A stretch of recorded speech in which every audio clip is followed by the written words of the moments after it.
Welcome to the Game Week 37 video. Now, I just want to apologize for not releasing a video yesterday. Some unexpected events occurred, and hence, which is why I'm making the video now. But this is a big game week. I'm sure quite a lot of you are in semi-finals. In the semi-final in a few of my leagues as well, and it is important that at the end of the day, there is a thorough analysis of this game week because this is the penultimate game week of the season. Now, to begin with, Norwich and Man United, I think Norwich will be quite disappointed with the Arsenal defeat. I felt like they had, even though Alex No came out and he said his team, I guess, was second best. If my honest opinion as an Arsenal fan was, Norwich had chances. A very good tackle by Gabriel on Mbakani, who really came on and made an impact. And in the first half, they had chances. Check made a good save of Redmond, and those are the type of players. Mbakani, Redmond. I think Houlihan is not very consistently picked by Alex Neil nowadays, so that's a risk. But Redmond and Mbakani, those are the type of players I think that do offer Norwich a threat offensively. But I don't see them actually beat Man United this game week. I think Man United put a good draw against Leicester, although I think they wanted more and could have got more. Just had there been a bit more, you just think clinical slash creative slash few other stuff. But at the end of the day, not a bad point for Man United. And considering that Man City lost, this is a must-win game, and I think they'll just do enough. Man United do have a double game week, so I've stocked up with players like Forsy Mensah. I have Lingard on my team. If I had to consider other Man United players, I'll definitely look at Martial, and Rooney plays a bit too deep, so I think I would just about not really go with him. But Lingard, Rashford, and Martial, those are the other players that I would consider. In defence, of course, you could maybe get someone like Smalling, who definitely has that offensive, um, potential. He does. I think he hit the woodwork for Man United against Leicester, but it does come with a hefty price. But I think it's worth taking this game week if you have the money available.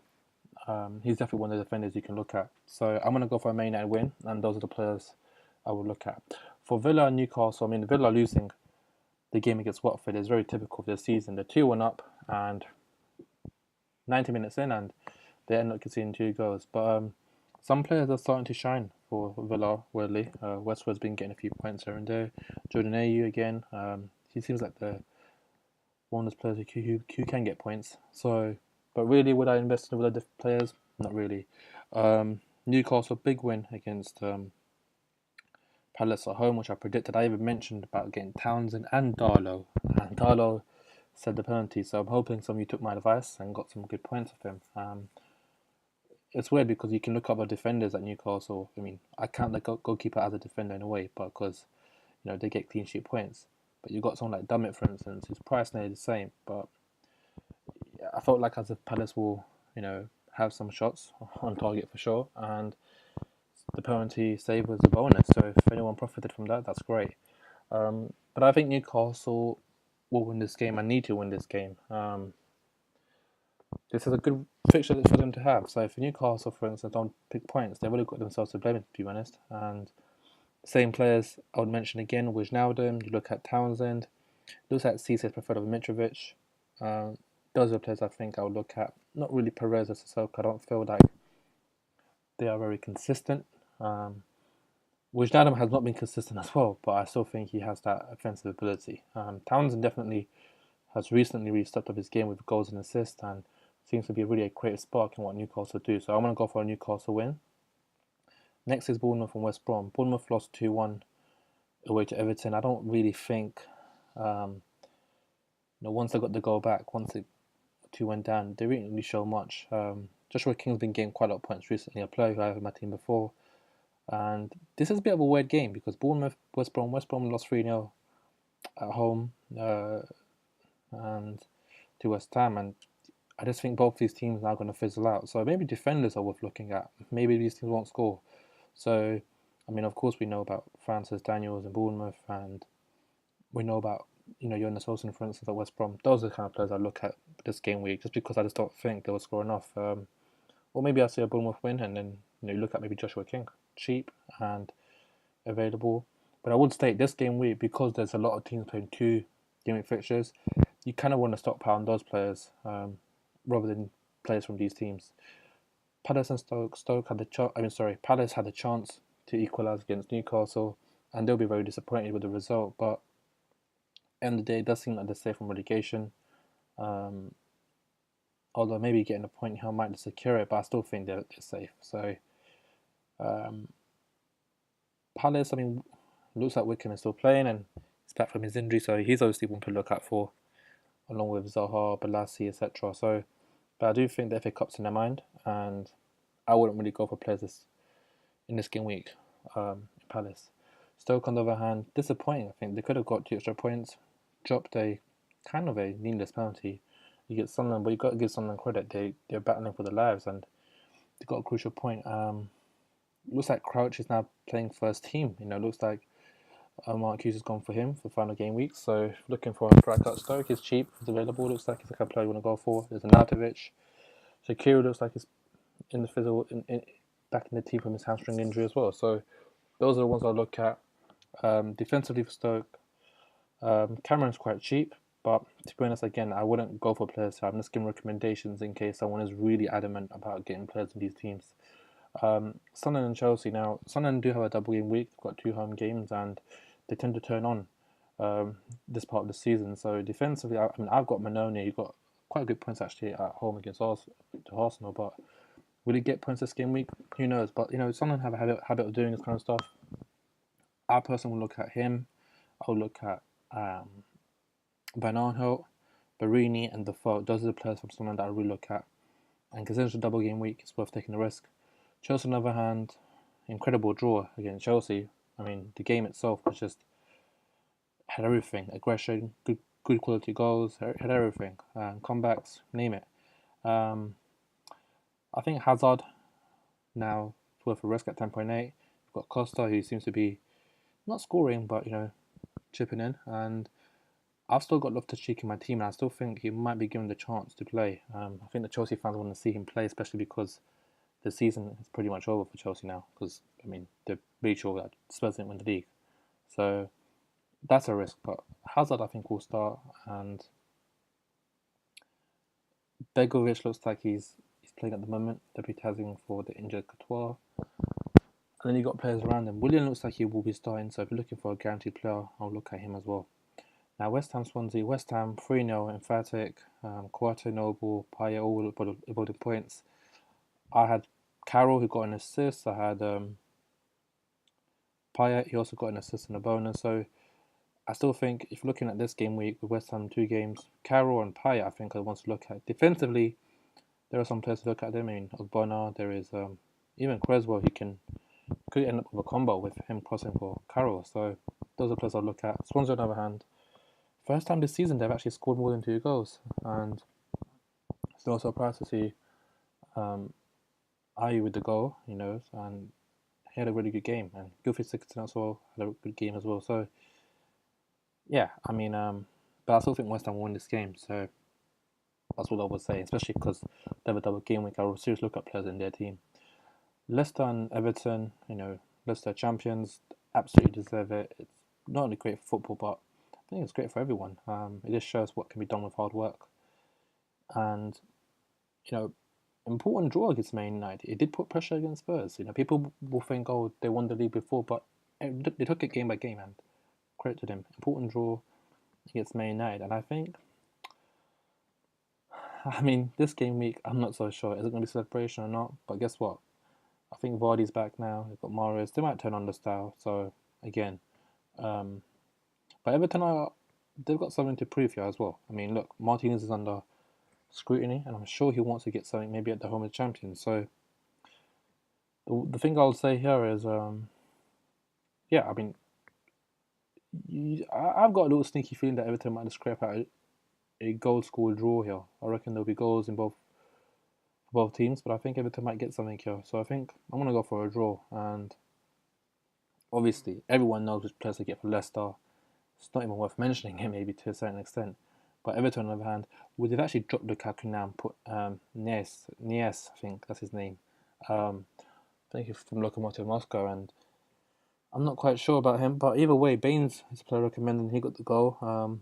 I think it's a bit of a hit and a miss to what players they get from Everton, if I'm honest. It's not very easy. They do have a double game week, and it's not quite clear whether Lukaku's still going to be the club. That's why maybe he's being dropped to a certain extent. But Barclays, I'll look at Baines as well, and maybe even Lennon. He seems to be getting involved in what Everton do. So everyone knows what players to get from Leicester. I don't think it's worth mentioning. But Everton, yeah, those are the three players I'll look at. Spurs and Southampton. Spurs disappointed, obviously, they draw, but I'm sure they want to finish above Arsenal. So Kane, Dele Alli is suspended, I think. So Lamella and Ericsson are the players I'll look at. Maybe even Son, to be honest. I think he's done pretty well. He even scored a good goal against Chelsea, but he got a few chances in that game. So I'd actually go for Son as well. Definitely worth looking at.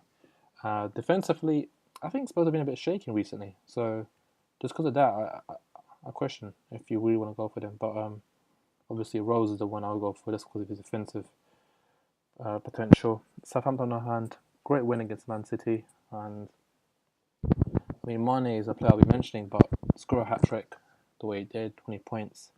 It's a great buy if anyone had him, and especially if they captained him. But yeah, Tadic, Mane, those are the players I think you got to look at. Bertrand's also had a pretty good season so far as well. So, but I think in this game, just because Spurs just totally dominate Southampton away, I think they might just do this again. So, but you never know. They might be deflated from the draw, and this is the Premier League. So Southampton, obviously, Man City thought they could beat them with almost second team, and they got punished.